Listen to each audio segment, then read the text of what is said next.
நாம் இப்போ பார்க்குறது ஒரு வேப்ப மரங்க. இது வந்து நம்ம பூர்வீகத்தை சேர்ந்தது, இந்தியாவுடைய இது. இது வந்து இப்போ எல்லா இடங்கள்லும் நிற்கக்கூடிய மரம். இது வந்து கம்ப்ளீட்டாக படுற ஸ்டேஜில் இருக்குங்க. 1, 2 பச்சை இலை இருக்க தவிர மற்ற எல்லாமே காஞ்சி போச்சு. இது இன்னும் சிறிது காலத்தில் கூட படுறதுக்கு வாய்ப்பு இருக்குது. இதே தெருவில் வந்து 2, 3 மரங்கள் இப்படி பட்டிருக்குது. இப்போ இந்த மரமும் கொஞ்சம் பாதிப்படைஞ்சிருக்குது.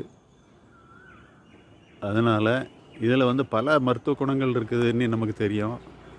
இலையை வந்து பவுடர் பண்ணி சாப்பிட்றாங்க ஃபாரின்ல எல்லாம். அப்புறம் அந்த அந்த சீடில் இருந்து நீம் ஆயில் எக்ஸ்ட்ராக்ட் பண்ணி அது எல்லா பூச்சி மருந்துக்கும் யூஸ் பண்ணுறாங்க. அப்புறம் இது குச்சியை வந்து பல் துலக்கிறாங்க. இந்த காலத்துலேயும் பல ஊரில் இதெல்லாம் பயன்படுத்துகிறாங்க. அவ்வளோ மருத்துவ குணம் உள்ளது.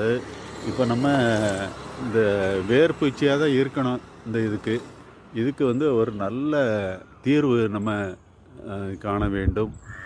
அதற்கு வந்து எல்லா துறைகளும் எல்லா வல்லுநர்களும் இதுக்கு ஆவண செய்ய வேண்டும் என்று கேட்டுக்கொள்கின்றோம்.